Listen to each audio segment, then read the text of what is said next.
The small town of Brooksville was the kind of place where people noticed if you wore the same jacket twice in a week, but also where you could leave your door unlocked at night.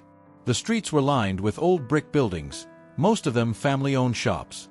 There was a bakery on the corner that always smelled like cinnamon, a barber who had been cutting hair for 40 years, and a bookstore that looked like it had been there for 100. Inside that bookstore worked Anna. She was 28, with soft brown hair she usually tied back in a low ponytail. She wore simple clothes, a plain blouse, and jeans. What set her apart was not her clothes or her face, but the wheelchair she had been using for the past 5 years. A car accident had taken her ability to walk, and along with it, her parents. She had no brothers or sisters. She lived alone in a small apartment above a laundromat. Anna's mornings were always the same. She rolled down the narrow hallway from her apartment, using the small elevator that often made strange clunking noises, and crossed the street to the bookstore. It wasn't a big store, but it was cozy, with the smell of paper and old wood. The owner, Mrs. Hughes, was a kind woman in her 60s who had given Anna the job when nobody else would. Business in the bookstore was slow, especially in the mornings. Anna liked it that way. She would stack the new arrivals, clean the counter, and then take a book to read while waiting for customers. She liked being surrounded by stories. They made her feel less alone. Most people in town knew who Anna was. They knew about the accident. Some pitied her. Others treated her like she was invisible. A few treated her like she was fragile, as if she might break if they spoke too loudly. Anna had learned to ignore it. She had her routines, and routines made her feel safe. That Tuesday morning started like any other. The sky was clear, the air crisp. Anna opened the store at 9 o'clock sharp. She unlocked the glass door, turned on the lights, and rolled to the counter. She was just about to open the register when she noticed something unusual outside. Across the street, near the bus stop, a small boy was sitting alone on the curb. He looked about 6 years old, with messy blonde hair and a faded blue jacket. His sneakers were untied. He was holding a small teddy bear, hugging it tightly to his chest. Anna watched for a moment, expecting to see a parent nearby. But the street was empty. The boy sat very still, his eyes fixed on the ground. She felt a tug of worry. Children didn't usually sit alone like that. She rolled toward the door, pushed it open, and crossed the street. "Hi there," she said gently as she approached. "Are you okay?" The boy glanced up. His eyes were a bright blue, but they looked tired. "I'm fine," he said softly. Anna gave him a small smile. "Are you waiting for someone?" He nodded but didn't look at her again. "My dad," he murmured. "Where is he?" The boy shrugged. "He said he'd be back." Anna glanced up and down the street. No sign of anyone. The bus stop was empty. The sound of a distant car engine was the only noise. "What's your name?" she asked. "Ethan," he said, still holding the teddy bear tight. "That's a nice name. My name is Anna." He nodded again but said nothing. His small hands were gripping the bear so hard that she could see his knuckles turning white. Anna didn't want to scare him. She decided to sit with him for a while. "Is your dad coming soon?" Ethan hesitated. "He's busy," he whispered. Something about the way he said it made Anna's stomach twist. She wanted to ask more, but she didn't want to push him. A cold breeze blew down the street, making Ethan shiver. Anna noticed his jacket was thin. She wanted to offer to take him inside the bookstore where it was warm, but before she could say anything, the low rumble of a large engine made her look up. At the far end of the street, a delivery truck was approaching. It didn't seem unusual at first, but then Anna noticed it swerving slightly. The driver was leaning forward, fumbling with something near the dashboard. The truck was getting closer and faster. Anna's pulse quickened. She looked at Ethan. He was sitting close to the street, his legs sticking out near the edge of the curb. He didn't seem to notice the truck. The sound of tires screeching echoed suddenly. The truck jerked to the side. Anna realized in an instant that it was heading straight toward Ethan. "Ethan!" she shouted. He looked up, confused. There was no time to think. Anna grabbed the wheels of her chair and pushed forward with all her strength. The tires squealed against the pavement. She reached Ethan just as the truck came dangerously close. She leaned forward, hooking her arm around his waist, and yanked him back with a force she didn't know she still had. Her wheelchair tipped slightly to the side. She lost her balance and fell to the ground, her hands scraping against the asphalt. Ethan landed beside her, his eyes wide, breathing fast. The truck skidded past, missing them by inches, before the driver managed to slam on the brakes. The smell of burnt rubber filled the air. People started shouting. Someone ran toward them. Anna's heart was pounding so hard she could barely hear anything. She pulled Ethan closer to her, checking to make sure he was okay. "You're safe," she said, trying to steady her voice. A sleek black car screeched to a halt nearby. The door flew open, and a tall man in an expensive suit stepped out. His dark hair was neatly combed, but his face was pale with shock. "Ethan," he called. Ethan looked up and immediately ran to him. "Dad."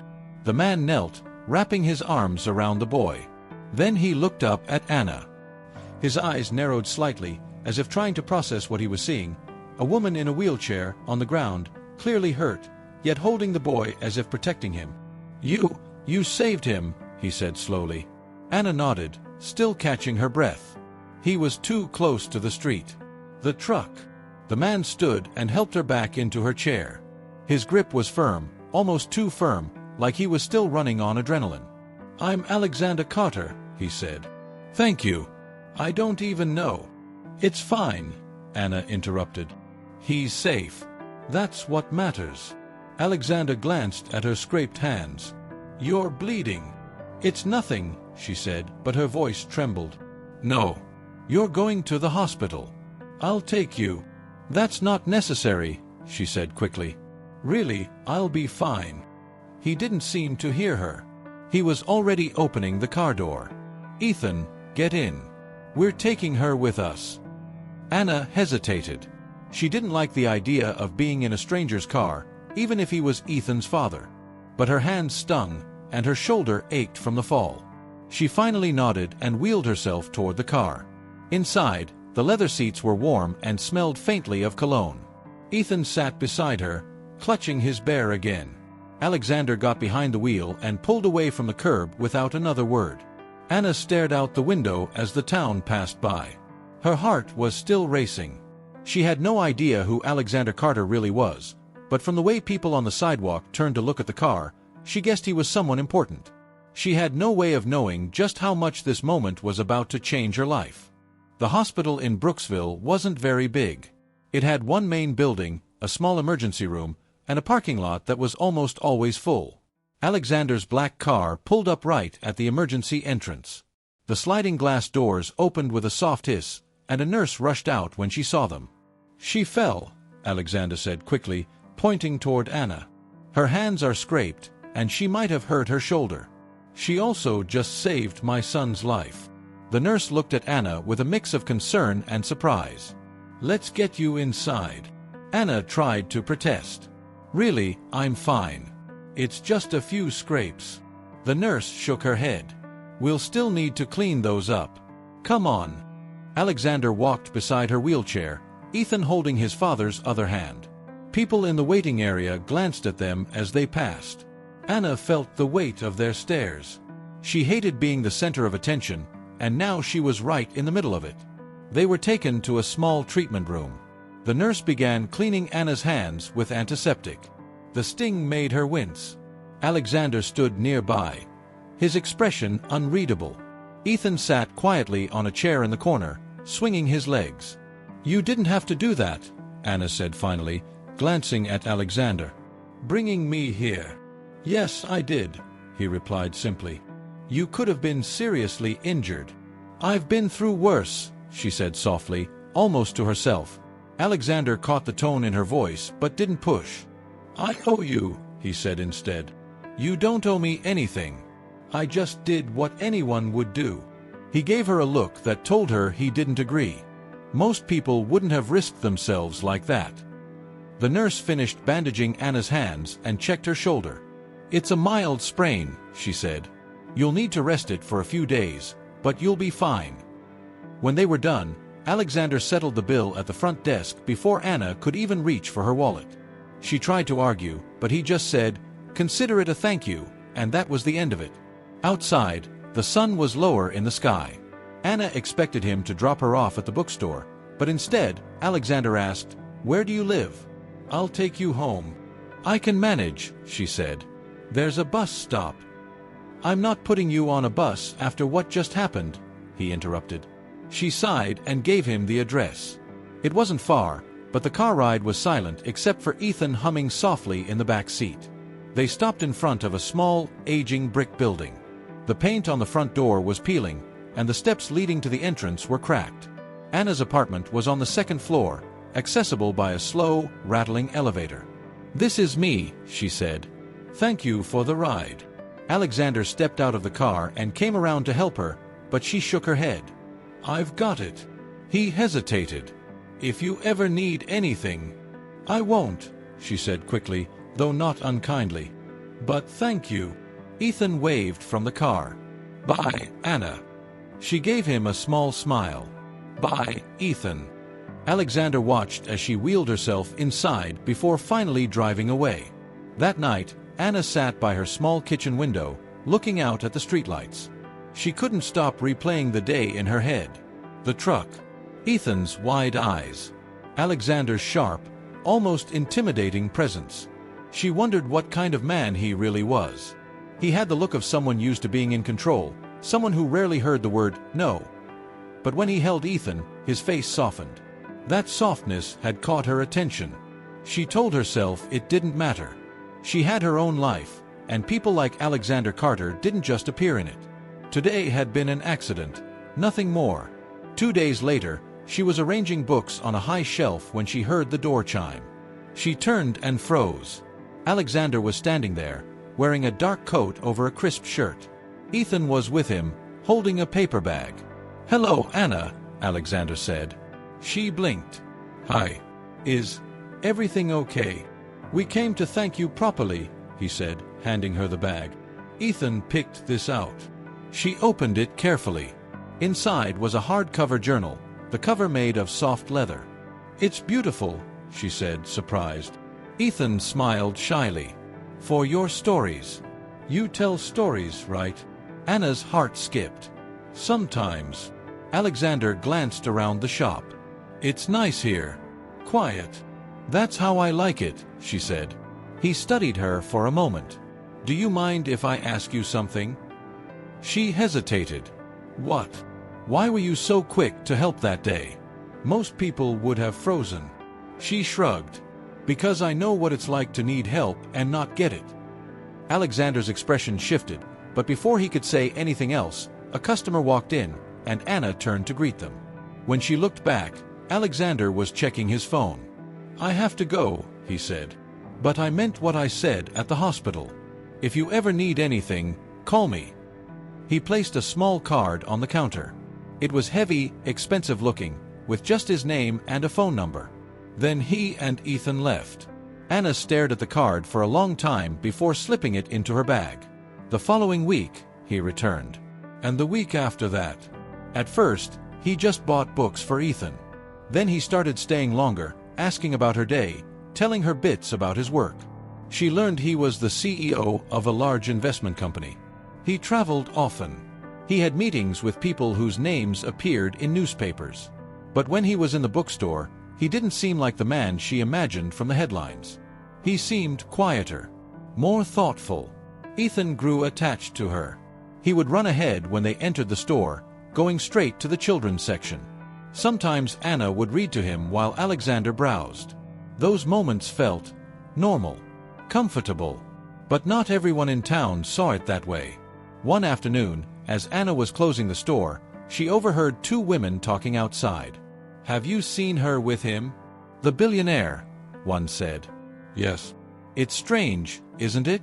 She's, in a wheelchair," the first woman whispered, as if it were a shameful secret. "I bet she's after his money." Anna's hands tightened on the counter. She knew people talked, but hearing it like this made her chest ache. She didn't ask for any of this. She hadn't invited Alexander into her life. He had walked into hers. That night, she avoided looking at the journal he had given her. She told herself she didn't care what people said, but the truth was, she did. One rainy evening, just as she was locking the store, Alexander's car pulled up. He stepped out, his coat already wet from the downpour. "Anna, can we talk?" he asked. She looked at him, torn between wanting to say yes and wanting to protect herself. "It's late," she said. "I won't keep you long. There's something happening at my company. It's in the news. The media is following me, and I don't want Ethan caught in it." She frowned. "What does that have to do with me? I was wondering if you could look after him for a few days. Just until things calm down." Her first instinct was to say no. She wasn't used to having people rely on her. But the thought of Ethan alone in that big house while reporters swarmed outside made her stomach twist. "I don't know," she said. "Please," Alexander said, his voice lower now. "I trust you." "He trusts you." She met his eyes. For a moment, she saw not the billionaire CEO, but a father worried for his child. That decided it. "All right," she said. "But just for a few days." Alexander let out a breath of relief. "Thank you." The next morning, the sky was still heavy with rain. Anna sat in her kitchen, sipping coffee, wondering if she had made a mistake agreeing to watch Ethan.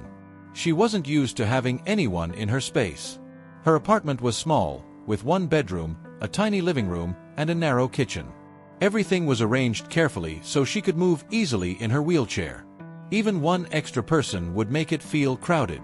At 9 o'clock sharp, a knock came at the door. When she opened it, Alexander stood there with Ethan. The boy wore a clean blue sweater and jeans, his teddy bear tucked under one arm. Alexander carried a small duffel bag. "Morning," he said. His tone was polite, but there was tension in his voice.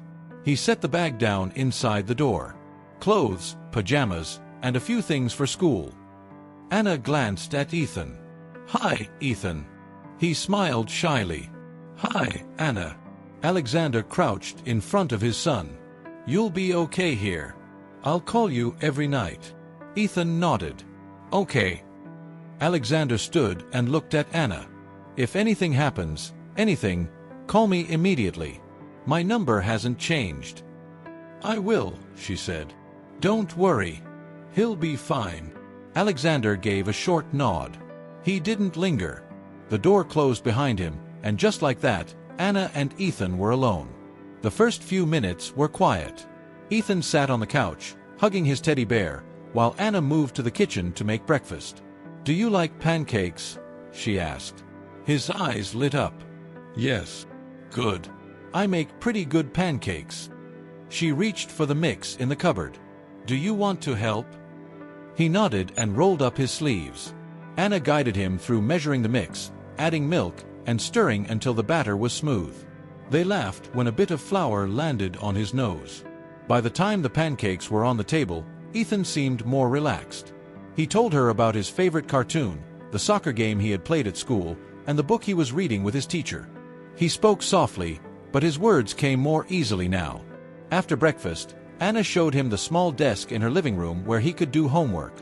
While he worked, she sorted books for the store. Every now and then, she caught him glancing at her, like he was still trying to figure her out. Later that afternoon, they went for a walk. Anna pushed her chair slowly along the sidewalk while Ethan walked beside her, holding his teddy bear in one hand. "Do you like living here?" he asked. "It's quiet," she said. "I like quiet." "My house is big," he said. "Too big. Sometimes it's scary at night." "Do you have friends in your neighborhood?"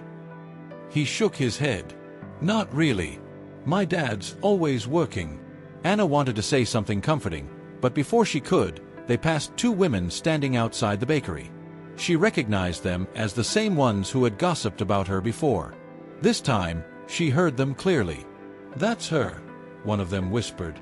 "The one I told you about." Ethan noticed her stiffen. "What's wrong?" "Nothing," she said quickly, forcing a smile. "Come on. Let's get some bread." Inside the bakery, the warm smell of fresh bread wrapped around them. Anna bought a loaf, and the baker slipped a small cookie into the bag for Ethan. His smile returned instantly. That evening, after dinner, they watched a movie on her old television. Halfway through, Ethan fell asleep on the couch, his teddy bear tucked under his chin. Anna draped a blanket over him and sat quietly, listening to the rain against the windows. Her phone buzzed. It was a text from Alexander. "How is he?" "Sleeping," she replied. "Thank you." She hesitated before typing back. "Are you okay?" A long pause. Then, "I've had better weeks." She didn't ask for details. It wasn't her place. But something about his answer stayed in her mind. The next day, when Anna picked Ethan up from school, she noticed a black SUV parked across the street. The windows were tinted, but she had the uneasy feeling someone inside was watching them. She told herself it was nothing, but the feeling didn't go away. That night, Ethan mentioned something that made her pause. "There were people with cameras outside our house before we came here," he said. "Dad told me not to talk to them." "What kind of people?" she asked. "Like the ones on TV. Reporters." Anna thought of the SUV. She didn't like it. She wondered if Alexander had told her everything. On the third night, there was a knock at her door. When she opened it, she saw a man in a suit she didn't recognize. He was tall, with sharp features and an overly friendly smile. "Good evening," he said. "I'm looking for Alexander Carter. I heard he might be here." Anna frowned. "He's not here." The man's smile didn't fade. "Mind if I come in? Just for a quick word." "Yes, I mind," she said firmly. "Good night." She shut the door, locked it, and checked on Ethan, who was in the bedroom reading. She didn't tell him about the visitor. By the end of the week, she and Ethan had developed a comfortable routine. They made breakfast together, she took him to school, they read in the afternoons, and they watched a movie at night. He laughed more now. Sometimes he even forgot to keep the teddy bear close. But Anna couldn't shake the feeling that something bigger was happening outside her little apartment. Something that involved Alexander and might not be as simple as a company problem. That feeling only grew stronger the next time Alexander showed up at her door, looking more tired than she had ever seen him. It was late afternoon when Alexander knocked on Anna's door. She noticed his usually perfect hair was slightly out of place, and his suit jacket looked like it had been worn all day without rest. When she opened the door, he stepped inside quickly, glancing over his shoulder as if making sure no one had followed him. "Where's Ethan?" he asked immediately. "In the bedroom, drawing," Anna replied. "What's going on?" Alexander took a deep breath but didn't answer right away. He moved to the window, pulled the curtain back slightly, and scanned the street. Only after a long pause did he turn to face her. "I need to keep him here a little longer," he said. Anna frowned. "Longer than a few days?" "Yes. Things are worse than I thought." She crossed her arms. "You told me this was just about reporters." "It is, and it isn't," he admitted. "There's an investigation into my company. Someone inside is leaking false information to the media. They're twisting it to make me look guilty of things I haven't done. And they've been following me, and Ethan." Anna glanced toward the bedroom door. "Does he know?" "No. And I want to keep it that way." His voice was firm, almost desperate. "He's just a kid. He shouldn't have to worry about any of this." She hesitated. "How long are we talking?" "A week, maybe 2, he said. "I'll cover any expenses." "You won't have to." "I'm not doing this for money," she interrupted. Alexander's gaze softened. "I know. That's why I'm here." They were both silent for a moment. Outside, a car drove slowly down the street, its headlights cutting through the dim light. Anna's eyes followed it until it turned the corner. "Someone came here the other night," she said suddenly. "Tall guy, suit, fake smile. Said he was looking for you." Alexander's jaw tightened. "Did you tell him anything?" "No. I sent him away." "Good." He exhaled, but the tension in his shoulders didn't ease. "If anyone else comes asking about me, don't answer. Don't let them in. Call me first." Anna nodded, though she didn't like the idea of being pulled into whatever mess he was dealing with. Later that evening, they all had dinner together, pasta and garlic bread that Anna had made. Ethan told his dad about school, about how Anna let him help in the bookstore, and about the new drawing he was working on. Alexander listened intently, smiling at the right moments, but Anna could see his mind was somewhere else. After dinner, Ethan went to the bedroom to play. Anna poured Alexander a cup of coffee. "You're not telling me everything," she said quietly. He didn't answer right away.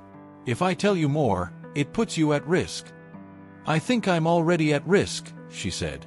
"The man at my door, the SUV near the school. This isn't just about your company's reputation." Alexander's eyes met hers. For a moment, she thought he might finally explain everything. Instead, he said, "I'll handle it. Just keep him safe." Over the next few days, the tension grew. Anna noticed unfamiliar cars parked on her street. Once, while leaving the grocery store, she caught sight of the same black SUV again. Its tinted window rolled down just enough for her to see the shadow of a person inside before it pulled away. At night, she started double-checking the locks on her doors and windows. She didn't tell Ethan, but he seemed to sense the unease. He stuck closer to her, even following her into the kitchen while she cooked. One evening, as they were watching a movie, the power went out. The sudden darkness made Anna's pulse race. "Stay here," she told Ethan, grabbing her phone for light. She checked the hallway. The building's emergency lights were on, so it wasn't just her apartment. Still, something about the timing felt wrong. 10 minutes later, the power returned. But when she glanced out the window, she thought she saw someone standing across the street, half hidden in the shadows. By the time she looked again, they were gone. When Alexander visited 2 days later, she told him about the outage and the figure outside. "I'll have someone watch the building," he said. "I don't want strangers around here," she replied sharply. "They won't bother you. They'll just make sure you and Ethan are safe." Anna hesitated. "Are you in danger, Alexander?" He didn't answer directly. "I've made enemies. Some of them will use any weakness they can find. Ethan is my weakness." Her stomach tightened. "And me? Am I a weakness now?" His eyes locked on hers. "You're the reason he's safe right now. That makes you important. Which means, yes, they might try to use you too." That night, she couldn't sleep. She sat by the window, watching the street. At around midnight, she spotted a man standing near the lamppost, his face hidden by a hood. He didn't move for several minutes. Then a car pulled up, and he got in. The vehicle drove off without headlights.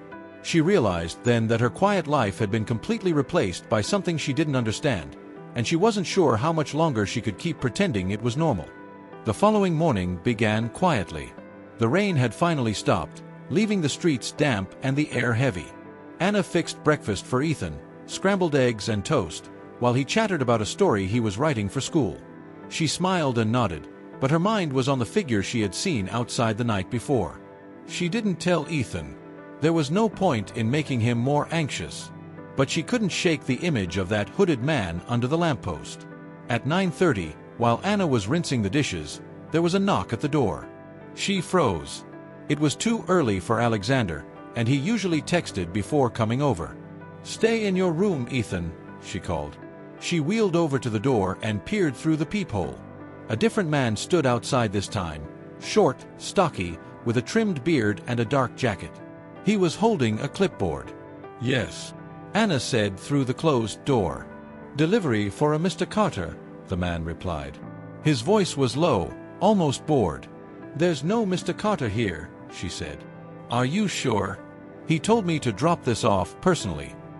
Anna didn't like the way his eyes shifted, glancing down the hallway as he spoke. "You've got the wrong address," she said firmly. "Maybe you could just sign for it," he asked. I said no. She heard his tongue click against his teeth before he muttered something under his breath and walked away. She waited until she heard the stairwell door close before unlocking her own door and looking down the hall. He was gone.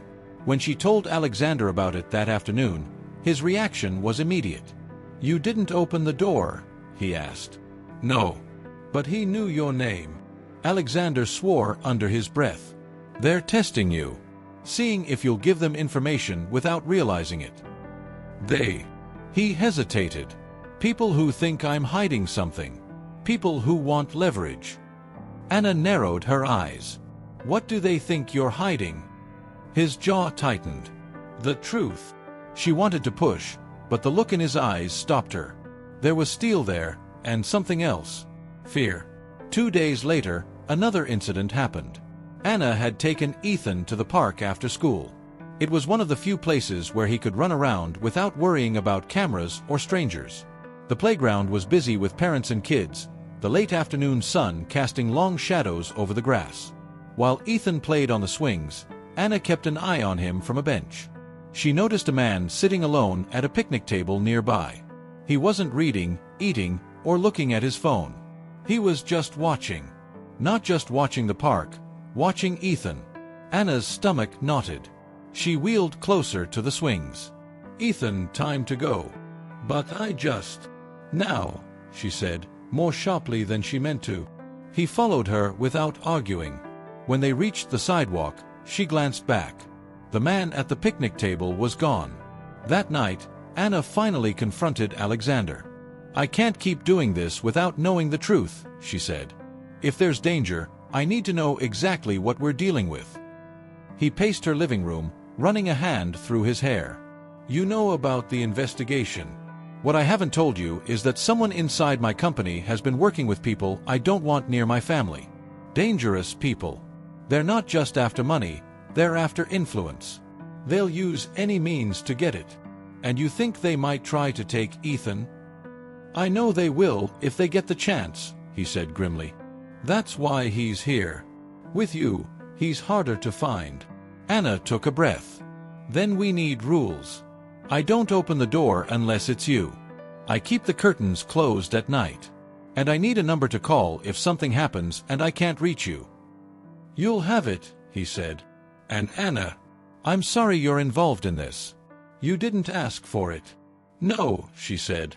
"But I'm not walking away now."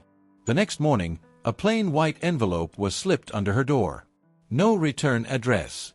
No name. Just a single sheet of paper inside. In neat block letters, it read, "We know who you are. We know what you have. Tell us, and no one gets hurt." Anna's hands shook as she read it again. She felt a cold weight settle in her chest. Whoever had sent this wasn't guessing anymore. They knew. She didn't call Alexander right away. Instead, she tucked the note into a kitchen drawer and tried to focus on making breakfast for Ethan. But her mind kept replaying the words. When Alexander arrived later, she handed him the note without saying a word. His face darkened. "This changes things. I'll put a security detail outside your building." "I told you I don't want strangers hanging around," she said. "Then at least let me install cameras inside and outside your apartment," he countered. "If they know where you live, I need to see them coming." Anna didn't like it, but she agreed.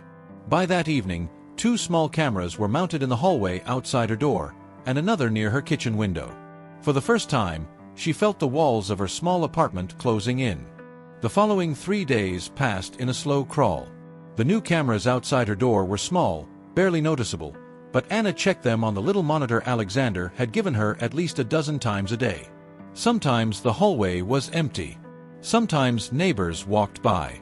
Once, she caught sight of the stocky man with the beard from before, this time, just passing the door without stopping. But his presence alone made her uneasy. Ethan seemed unaware of all this. He was back into his routine, spending mornings at school and afternoons either doing homework or reading at the bookstore with Anna. She kept their walks short and never took the same route twice. On the 4th night after the envelope appeared, something happened that confirmed her worst fear. It was almost 9 in the evening. Ethan was already in bed, reading under the covers. Anna sat at the small table in the kitchen, going over the store's inventory list. The building was quiet, just the occasional creak of old pipes and the hum of the refrigerator. Then came the knock. 3 short taps. Not loud, not urgent, almost polite. Anna froze. She wasn't expecting Alexander. He had told her earlier he wouldn't be able to visit that night. She rolled silently to the peephole. A man in a dark hoodie stood there, head slightly bowed so his face was in shadow. His hands were in his pockets. He didn't move, didn't fidget, just stood there. Anna's heartbeat thudded in her ears. "Who is it?" she called. No answer. "Go away," she said firmly. Still nothing. The man tilted his head slowly toward the peephole, as if he knew she was watching. For a brief second, She saw a faint smile under the hood. Then he stepped back and left. Anna stayed at the door, listening for footsteps down the hall. She heard none. The next morning, she checked the camera footage. The man had stood at her door for nearly 2 full minutes without moving before walking away. He hadn't knocked again. She sent the clip to Alexander. He called within seconds. "That's one of them," he said. His voice was tight. "They're not just watching anymore. They're testing your reaction." "Well, I didn't open the door," she said. "That's good, but it's not enough. I'm moving you both out of there." "No," Anna said quickly. "If we suddenly disappear, won't that tell them exactly how important Ethan is to me? We'd be painting a target on ourselves." There was silence on the other end. Then Alexander said, "All right, but we tighten things even more. No unplanned outings. No opening the door for anyone. Ever." Later that day, something else unsettled her. She and Ethan were coming back from the bookstore when she saw the same black SUV parked half a block from her building. This time, the engine was running. She pretended not to notice, pushing her chair steadily toward the entrance. She felt Ethan's small hand grip the back of her chair a little tighter. As they reached the door, she glanced back. The SUV was still there. 2 nights later, the confrontation finally came. It was just after dinner. Alexander had stopped by, bringing groceries and a few things Ethan had left behind at his house. The 3 of them were sitting in the living room when the building's fire alarm suddenly blared. Ethan jumped. "Is there a fire?" Alexander stood immediately. "Stay here," he said to Anna. "I'll check." But before he could reach the door, there was pounding on it. Loud, fast, urgent. "Fire department. Everyone out now," a voice shouted. Anna's instincts screamed at her that something was wrong. The voice was too sharp, too forced. Alexander stepped to the peephole, then swore. "It's them," he said under his breath. Anna's pulse spiked. "What do we do?" He turned to her, his expression hard. "We're not opening that door." The pounding continued. "Ma'am, sir, you need to evacuate." "Call the police," Alexander said to Anna. Her hands shook as she dialed. Meanwhile, Alexander pulled Ethan close, keeping him behind him. After nearly a minute, the pounding stopped. Silence filled the hallway, except for the alarm still blaring faintly from the floor below. Anna's call went through, and she quickly explained the situation. The operator told her to stay inside until officers arrived. Alexander stood at the door, listening for movement outside. When the sound of boots on the stairs finally came, he didn't relax until he heard someone call out, "Police!" When the officers reviewed the hallway footage, the truth became clear. 2 men, one in a hoodie, one in a baseball cap, had pulled the fire alarm and gone door to door, knocking on selected apartments. They had never gone near the actual exit. "They wanted you to open the door," one officer said. "Good thing you didn't." Alexander didn't speak until the police left. Then he turned to Anna. "This is escalating," he said. "It's not safe here anymore." Anna looked at Ethan. His eyes were wide, his teddy bear clutched so tightly she thought the seams might rip. Maybe Alexander was right. Maybe staying here was no longer an option. But she also knew that once they left, there would be no going back to the quiet life she'd had before. Alexander didn't waste time. The morning after the fake fire alarm, he arrived at Anna's apartment with 2 large duffel bags and an expression that left no room for argument. "Pack what you need for a week," he said as soon as she opened the door. "Only the essentials. We leave in 30 minutes. Anna glanced at Ethan, who was already wearing his jacket and hugging his teddy bear. His eyes flicked between them, sensing the urgency. "Where are we going?" Anna asked. "Somewhere they won't find you," Alexander replied. She hesitated. "And if they do?" "They won't." His tone was final. Anna had never packed so quickly. She filled a backpack with clothes, toiletries, and the leather journal Ethan had given her. The rest, her books, her kitchen, the familiarity of her small apartment, she left behind. When she rolled into the hallway, Alexander was already on the phone, speaking in a low, clipped voice she hadn't heard before. "Yes, now," he said. "And make sure it's clear." They took the back stairwell down to the parking lot. Instead of his sleek black car, a plain silver SUV waited. The driver, a broad-shouldered man with a shaved head, nodded at them but said nothing. "Anna, this is Mark," Alexander said as they climbed in. "He's part of my security team." Mark gave a short wave before starting the engine. They drove for over an hour, leaving the city behind. The streets turned into winding country roads lined with trees that looked like they'd been there for centuries. Ethan pressed his face to the window, watching the scenery change from brick buildings to open fields. Finally, they pulled into a narrow gravel driveway hidden between two tall hedges. At the end of the drive stood a modest two-story house painted pale gray, with a wraparound porch and no neighbors in sight. It didn't look like the kind of place Alexander Carter would normally spend time in. "This is it?" Anna asked. "It's a safe house," Alexander said. "One of several I keep for situations like this."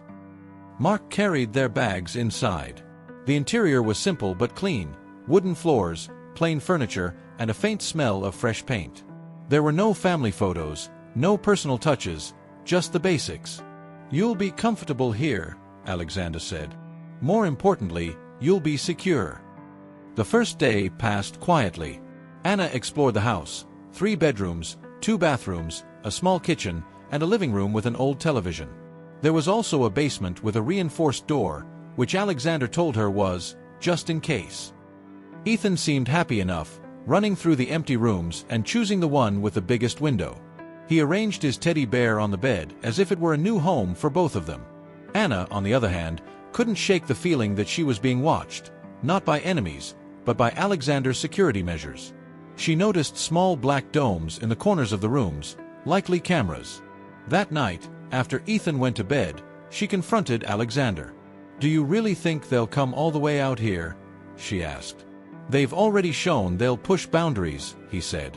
"I'd rather over-prepare than risk it." She studied him for a moment. "You've done this before, haven't you? Hide people." His eyes flicked away. "Once or twice. But not like this." "What's different this time?" "This time, it's my son." The second day, the silence of the countryside felt almost too loud. No city traffic, no hum of distant voices. Just wind through the trees and the occasional creak of the old porch. Mark stayed outside most of the time, doing slow, deliberate walks around the property. Anna watched him from the kitchen window, his steady presence both reassuring and unnerving. In the afternoon, she and Ethan sat on the porch steps while Alexander took a call inside. "Do you like it here?" she asked him. "It's okay," he said. "It's quiet. Quiet can be good." He nodded but didn't look convinced. "Dad says the quiet is for safety. But I think he's scared." Anna glanced at the open doorway, where Alexander's voice was a faint murmur. "Maybe he is. But that doesn't mean you have to be." That evening, over dinner, Alexander finally gave her more details. "The man in the hoodie who came to your door? His name is Brian Cole. He works for a competitor of mine, a man named Victor Rains. Rains plays dirty. He wants control of certain deals my company is handling, and he knows the best way to get to me is through Ethan." Anna set down her fork. "So this is about money?" "It's about power," Alexander corrected. "Money's just the tool. And you think hiding here will make him give up?" "No. But it will give me time to deal with him." The third night, Anna woke to a faint noise. Not loud enough to be alarming, but enough to pull her from sleep. She glanced at the clock, 2:17 a.m. Rolling quietly to the bedroom door, she peeked into the hallway. A shadow passed by the front window. Her heart jumped. She moved toward Ethan's room first, finding him asleep with his teddy bear. Then she went to the living room. Alexander was already there, wearing a t-shirt and holding a phone to his ear. "Yes, perimeter check now," he said into the phone. When he saw her, he lowered his voice. "Someone's outside." Her mouth went dry. "Who?" "Don't know yet. But we're not taking chances." Mark entered moments later, carrying a flashlight and a pistol at his side. He slipped out the back door without a sound. Anna waited by the window, barely breathing. 10 minutes later, Mark returned. "Nothing," he said. "But there are fresh tire tracks by the end of the drive." Someone was here. Alexander's jaw tightened. They know we're gone from the city. Anna suddenly realized this place might not stay safe for long. The next morning started deceptively calm. Sunlight filtered through the kitchen window, casting warm squares across the wooden table. Ethan sat there eating cereal, swinging his legs back and forth, while Anna poured herself coffee. For a moment, it almost felt like a normal day, quiet, safe. But the illusion broke the moment Mark stepped inside from his early patrol. His face was tight, eyes scanning the room as if expecting trouble. "Tracks in the dirt again," he said to Alexander, who was leaning against the counter. "Same tire pattern as last night. They didn't come close to the house this time, but they're watching the driveway." Alexander's jaw tightened. "They're testing us." Anna set her coffee down. "Testing for what?" "To see how we react," Mark said flatly. "How often we check. Who goes outside." Ethan looked up from his cereal. "Does that mean they're coming here?" Alexander knelt beside him. "It means we're being careful. And it means you stay inside unless I'm with you." "Understood." Ethan nodded, though his hand gripped the spoon a little tighter. By midday, the tension had settled over the house like a heavy blanket. Anna tried to distract Ethan with board games in the living room, but she kept glancing toward the windows, listening for sounds that didn't belong. At 3 o'clock, Alexander left for a short meeting in town, taking Mark with him. "We'll be back in 2 hours," he told Anna. "Lock the doors and don't open them for anyone." She promised she wouldn't. The first hour passed without incident. Ethan was in his room building a tower of books, proudly calling her every few minutes to show his progress. Anna moved between the kitchen and the hallway, keeping herself busy. Then came the knock. Soft. 3 taps. Her stomach clenched. She wheeled to the front door and looked through the peephole. No one was there. "Ethan," she called. "Yeah." His voice came from his bedroom. "Stay in your room," she said. She turned back to the peephole, still empty. But as she backed away, she heard the faint crunch of gravel outside the window. She rolled quietly to the living room, pulling the curtain aside just an inch. A man was moving along the side of the house. Not Alexander. Not Mark. Her hands went cold. She grabbed her phone and called Alexander. No answer. She tried Mark. Straight to voicemail. The man reached the corner of the house and disappeared from view. Anna's pulse raced. She knew there was another window on that side, Ethan's window. She wheeled fast down the hall, nearly colliding with the wall as she turned into his room. Ethan was still on the floor, arranging his books, unaware of anything outside. "Come with me," Anna said quickly. "Why? Now, Ethan." He stood, confused but obeying. She moved him into her room, which had no ground-level windows, and shut the door. "Stay here. No matter what," she said, locking it from the inside. The sound came a minute later, a faint tap against glass. Someone was testing the latch on Ethan's window. Anna reached for the small walkie-talkie Alexander had left on the nightstand. "This is Anna. Someone's outside, near the east side. Are you there?" Static. No reply. Her heartbeat felt loud in her ears. She wheeled to the far side of the room, pulling Ethan down beside her, away from the door. A shadow passed across the hallway from under the gap in the door. Slow. Deliberate. 5 minutes felt like 50. Then, faintly, she heard the crunch of gravel again, moving away. Another 5 minutes, and the sound of a car engine starting broke the silence. The vehicle pulled away, its noise fading into the distance. Anna stayed still for another full minute before unlocking the door. She moved to the living room window, empty driveway, no sign of movement.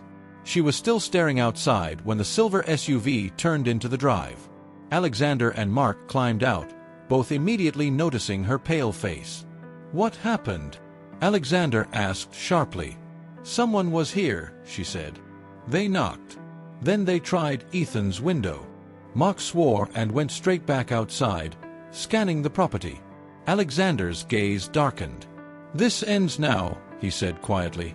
"If they're bold enough to come here, they're bold enough to do more."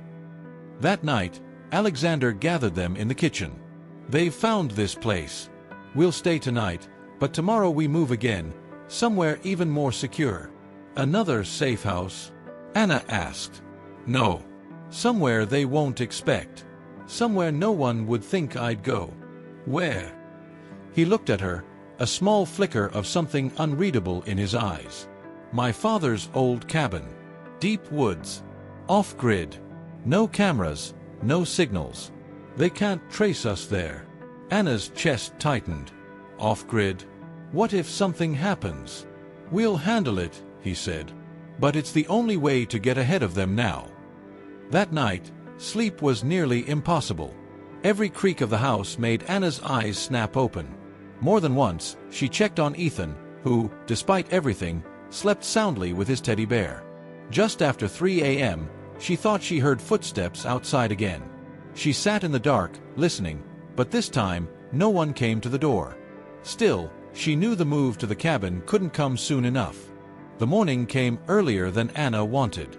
She'd barely slept, her mind still replaying the shadow in the hallway from 2 nights ago and the sound of footsteps outside last night. But Alexander was already up, moving quickly through the house. We leave in 1 hour, he said, setting a thermos of coffee on the table for her. Mark was outside loading the SUV, his boots crunching against the gravel. Ethan sat on the couch, his teddy bear under one arm, his backpack already on his shoulders. He didn't look tired, he looked excited. Where exactly are we going again? Anna asked, sipping the coffee. My father's cabin, Alexander said. It's deep in the forest. No cell towers for miles. No neighbors. It's not fancy, but it's hidden. Anna frowned. And what if they follow us? They'd have to find the road first, he said. And that's nearly impossible if you don't know where it is. They left just after sunrise. The road wound out of the countryside and into more rural terrain. Barns, open fields, and stretches of wild grass passed by in long blurs. Alexander drove this time, with Mark in the passenger seat scanning the mirrors every few minutes. Anna sat in the back with Ethan, who kept asking questions about the cabin. Does it have a fireplace? Is there a lake? Are there bears? Yes, Alexander said to the first two, and hopefully no to the last. After 2 hours, the paved road turned to gravel. Then the gravel road narrowed until it became a dirt path, winding deeper into a dense wall of pines. The branches formed a green canopy overhead, blotting out most of the sunlight. Finally, Alexander slowed and turned into an even smaller track barely wide enough for the SUV. A few minutes later, the cabin came into view. It was simple: dark wood siding, a sloping roof, a small porch with 2 steps. Smoke curled from the chimney, which surprised Anna. I had someone come yesterday to get it ready, Alexander said when he saw her expression. We'll have heat, water, and food. Enough to last a while. Mark unloaded their bags, while Alexander unlocked the cabin door. Inside was one large room with a kitchen area on one side and a fireplace on the other. 2 small bedrooms and a bathroom branched off a short hallway. The air smelled faintly of pine and wood smoke. Ethan ran to explore, opening every door, peeking into every corner. Anna wheeled slowly around the main room. It's quieter than I expected. That's the point, Alexander said. By afternoon, they'd settled in. Alexander chopped wood outside while Mark did a perimeter sweep. Anna prepared sandwiches in the small kitchen, listening to the distant sound of the axe hitting logs. When Ethan returned from following Mark outside, he was carrying a handful of pine cones. For decoration, he said proudly, setting them on the mantel. Anna smiled but couldn't shake the feeling that the isolation, while safe in one way, also meant they were completely cut off. If something went wrong here, help would be hours away. That night, after Ethan was asleep in his room, Anna and Alexander sat by the fireplace. The flames crackled, casting shifting shadows across the walls. How long do you think we'll stay here? She asked. A week, maybe 2. Just until things settle enough for me to move you somewhere less exposed. And if they find us here? They won't, he said confidently. But there was a flicker in his eyes that told her he wasn't entirely sure. She leaned back, watching the fire. I've never been anywhere this quiet. It's almost unnerving. You'll get used to it, he said. Or you'll hate it. The first 2 days passed without incident. They developed a routine: mornings spent outside gathering wood or walking near the edge of the property, afternoons indoors playing games or reading. Mark maintained his constant patrol, his figure occasionally glimpsed through the windows. But on the third night, the quiet broke. Anna woke to the sound of something snapping in the woods, a sharp crack, like a branch breaking under weight.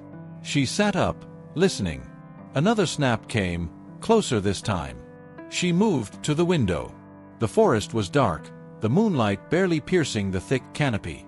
For a long moment, she saw nothing. Then, just at the edge of the trees, a shadow shifted. It wasn't Mark. Mark was inside. She could hear the faint sound of him moving in the kitchen. She didn't wake Alexander right away. Instead, she kept watching. The shadow didn't move closer, but it didn't retreat either. It just stood there, barely visible between the trees. When Alexander finally stirred, she told him what she'd seen.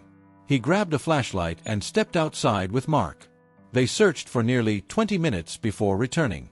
"Nothing," Alexander said, but his tone was tight. "Could have been an animal."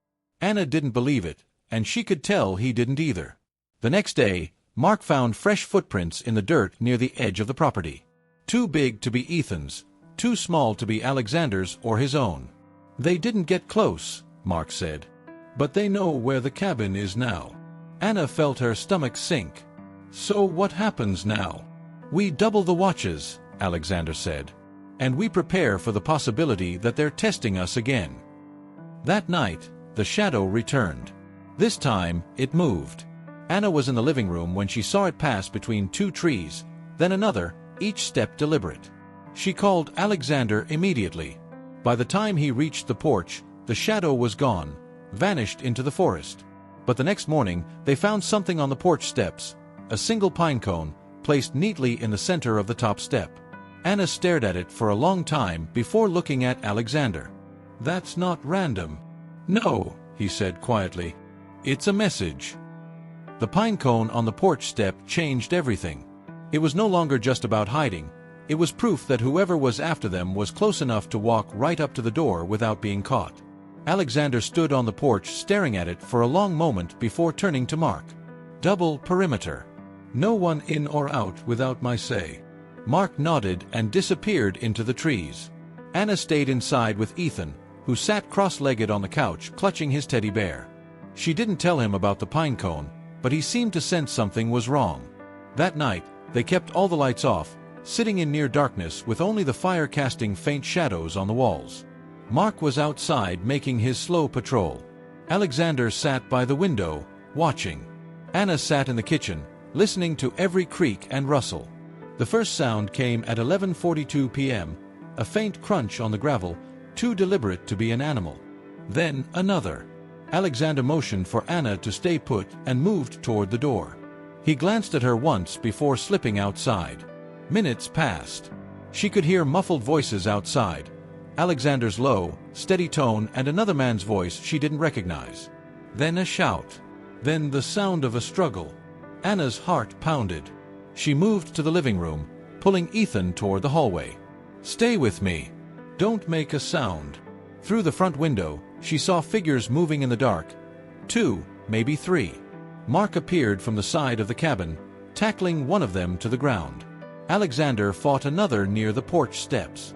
The third figure broke away and ran toward the side of the cabin, toward Ethan's window. Anna's instincts took over. She wheeled fast down the hall and blocked the doorway to Ethan's room. The intruder appeared in the frame, a shadow with a hood and gloved hands reaching forward. "Move," he hissed. "No," she said, her voice steady despite the pounding in her chest. He stepped closer, but Anna grabbed the nearest thing within reach, a heavy metal flashlight, and swung it hard. The blow connected with his arm, making him stumble. In that second, Alexander appeared behind him, yanking him backward and slamming him against the wall. The man collapsed, groaning. By the time the fight was over, 2 men lay bound with zip ties on the porch, and the third had fled into the woods. Mark was bleeding from a cut on his forehead, but otherwise intact. Alexander called his team, and within an hour, 2 more SUVs arrived, their headlights cutting through the darkness. The captured men were taken away without a word. When the vehicles left, silence returned to the cabin. Inside, Alexander knelt in front of Anna. "You kept him safe," he said, glancing at Ethan. "You didn't freeze. You fought." Anna felt the adrenaline slowly leaving her, replaced by exhaustion. "I didn't have a choice." "That's what makes it matter," he said. Ethan looked between them, wide-eyed but unhurt. "Are they gone now?" Alexander rested a hand on his son's shoulder. "They're gone. And they're not coming back." The next morning, they left the cabin. The danger had passed, but the trust between them had solidified into something unspoken. Alexander didn't take them back to the city. Instead, he brought them to a new, safer home where they could start again without looking over their shoulders. As Anna wheeled up the path to the front door, Ethan ran ahead, turning back to wave. "Come on. You have to see inside." Anna smiled faintly. For the first time in weeks, she let herself believe they might actually be safe.